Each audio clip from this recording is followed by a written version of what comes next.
Es martes y es la hora de Opinión Legal. Empezamos el programa. Esta noche vamos a platicar acerca del informe del presidente. También vamos a tener un análisis especial con el licenciado César Montes de Oca acerca del tema Ayotzinapa. Y por último, en nuestra consultoría legal vamos a platicar acerca del divorcio necesario y también de la custodia de menores. No le cambie, arrancamos. Este programa es presentado por Díaz Gómez Abogados, tu solución legal.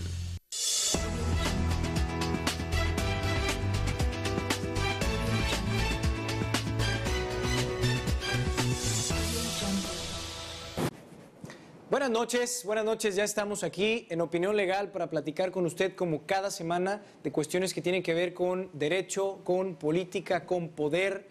Los temas más relevantes aquí los tocamos con usted cada martes para que pues obviamente tenga también la óptica de lo que aquí se construye en el programa y poder aportarle desde nuestra trinchera. Muchísimas gracias por estarnos sintonizando como cada martes. Hoy vamos a tocar varios de los temas más importantes que han surgido en estos últimos días pues en nuestro país y vamos a arrancar con el mensaje del presidente Peña Nieto. Vamos a darle pues una opinión al respecto porque es muy interesante lo que sucede a partir de su tercer informe de gobierno y el mensaje que envía desde Palacio Nacional para todos nosotros como gobernados. Vamos a entrarle a ese tema y analizarlo en este primer bloque y está con nosotros como cada martes el licenciado César Montes de Oca, a quien le agradezco otra vez que esté por aquí en el set del programa.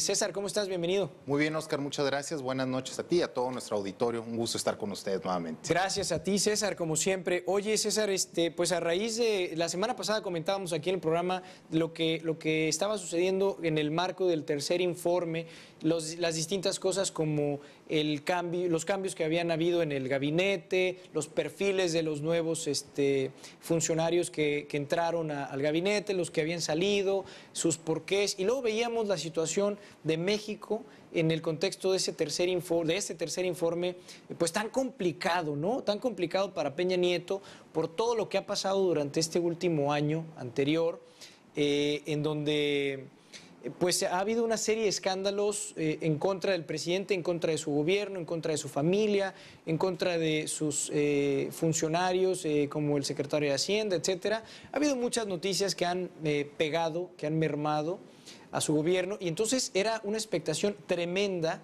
de saber qué iba a decir el presidente en ese mensaje que manda ya el día martes temprano con un escenario controlado, con un discurso perfectamente controlado, en donde no hay oportunidad de debatir con él, no hay oportunidad de decirle nada, es simplemente pues seguir disfrutando no solo del día del presidente que se extiende hasta ese día martes, sino del mes del presidente, porque pues, obviamente todo septiembre es un mes en donde el presidente tiene mucha presencia, ¿no?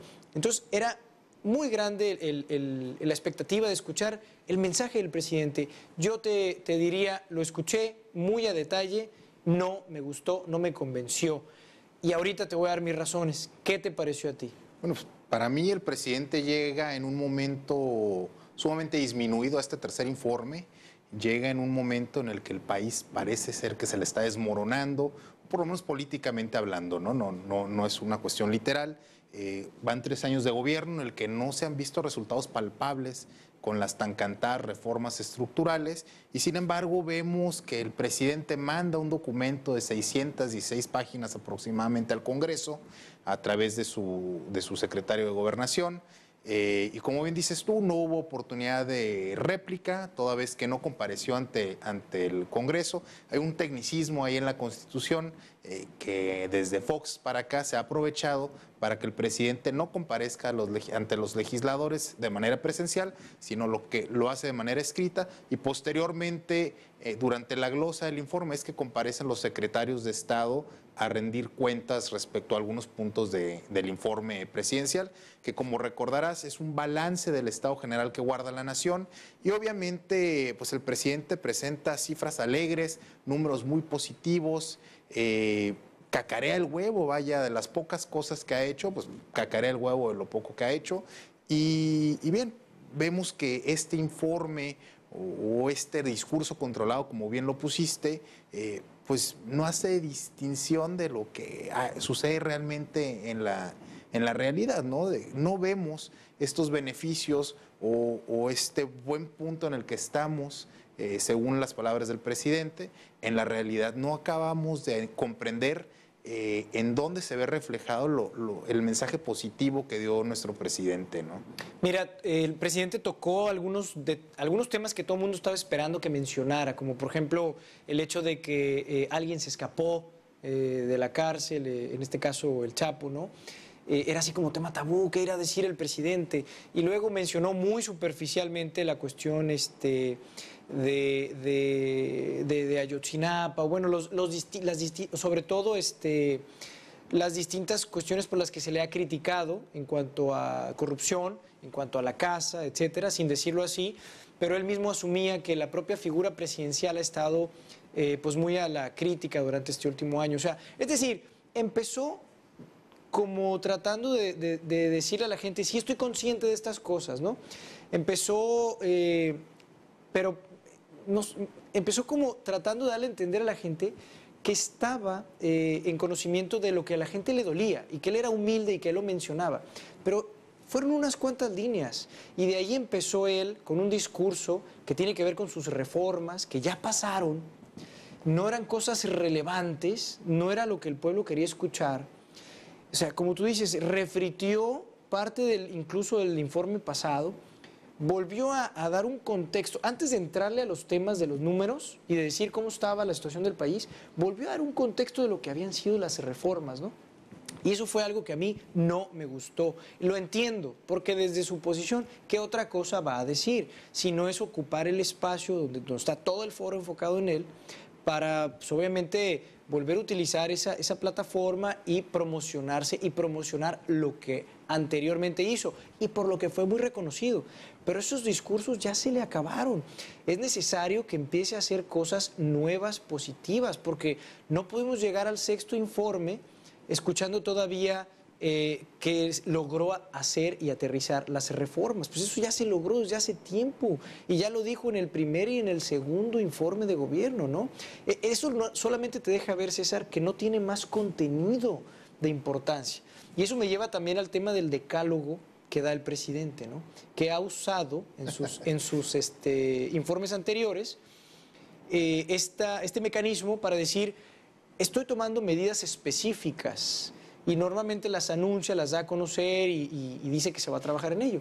Este decálogo a mí tampoco me dice nada. Yo esperaba algo mucho más espectacular porque dejaron crecer el problema durante un año y ahora era el momento preciso para enseñar algo sumamente diferente, para que el presidente se viera con fuerza, para que tomara el toro por los cuernos y dijera cómo va a arreglar todos los problemas del país. Pues te comentaba, veo un presidente disminuido.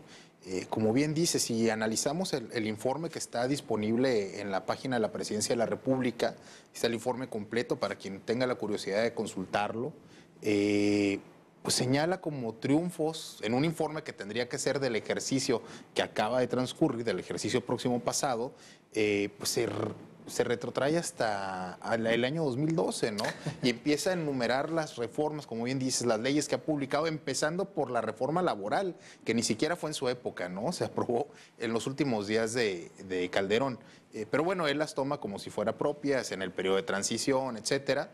Y yo creo que aprovecha este foro, esta gran atención que va a tener durante este mes y particularmente en estos primeros días, para replantear la imagen de la Presidencia de la República. Yo creo que este informe lo único que tiene de destacable es eso. Oye, pero muy torpemente, ¿no? Y más con el tema de lo que acaba de suceder de Ayotzinapa, que más adelante vamos a entrarle a platicar, pero muy torpemente, porque si con esto querían replantear la imagen de la presidencia, pues yo creo que no les alcanzó. Es que no se trata de replantear la imagen de la presidencia, sino replantear las estrategias de desarrollo nacional.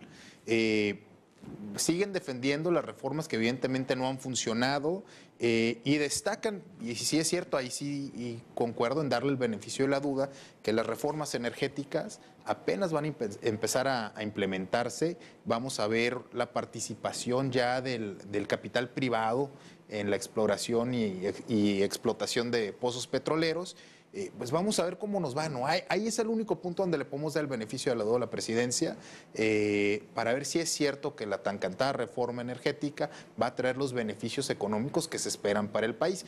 Yo lo dudo que en el contexto de la economía mundial y con la depreciación de los precios del petróleo, esta reforma energética en el mediano plazo pueda dar los resultados que han cacareado, ¿no? Mira, yo estoy de acuerdo contigo. Hay ciertas reformas que obviamente necesitan tiempo, como es la energética, para poder funcionar. Tal vez la de telecomunicaciones en algunas cuestiones también. Pero más allá de eso, el presidente no puede estar enfocado en el pasado. Yo sé que fue muy exitoso lo que hizo, ¿no? No es cualquier cosa.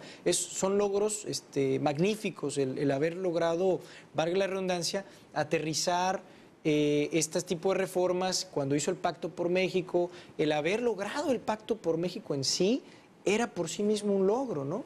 Entonces, hizo cuestiones muy importantes, pero no puede construir el resto de su sexenio en base a eso que hizo durante el primer año o a lo mucho el segundo año, ¿no?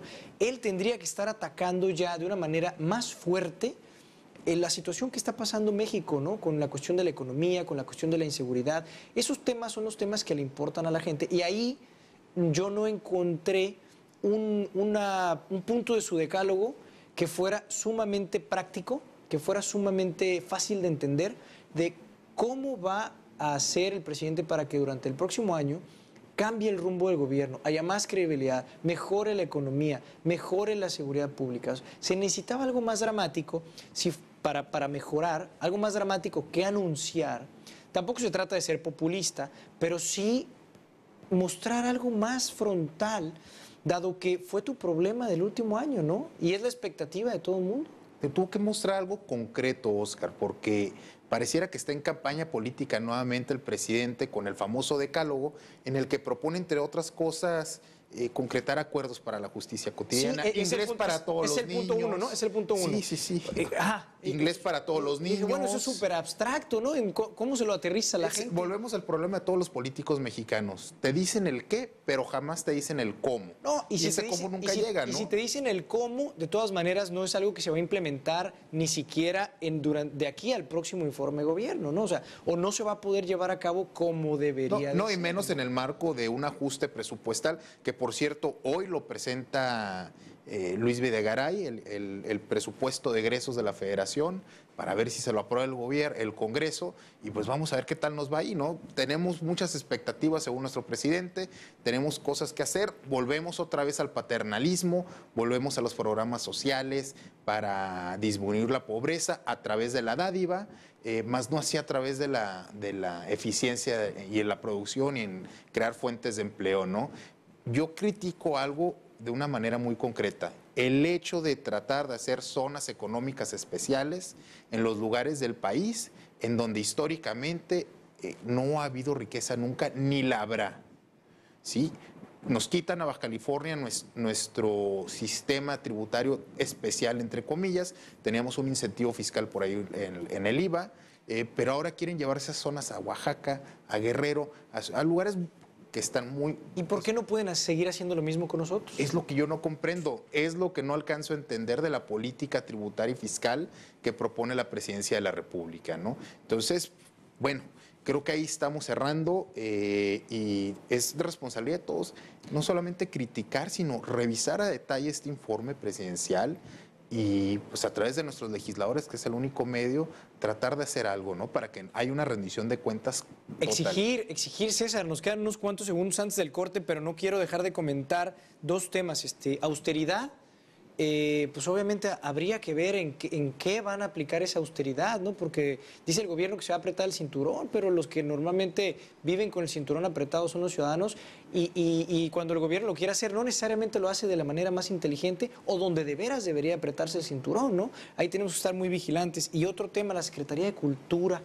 Ahora vamos a tener Secretaría de Cultura, que tal vez no sea una mala idea, al contrario, pero también es una idea muy abstracta, es una idea que no te viene a resolver los problemas de este último año. O sea, parece que está cegado el gobierno y de repente se enfoca en otros temas en vez de abatir los temas centrales, ¿no? Parece que voltea la cara y que dice que se le ocurre cosas como esta que no vienen a resolver nada de lo práctico. Y aparte también como el ejemplo que tú ponías del inglés para los niños u otros, pues también entonces eso va en un contrasentido cuando tú quieres austeridad. Ahora vas a tener una nueva secretaría, probablemente con todo lo que ello conlleva, bueno, habría que ver. Acuérdate, hay más turismo ahora, entonces hay más pobres también, a lo mejor hay que pedir limosna en inglés, ¿no?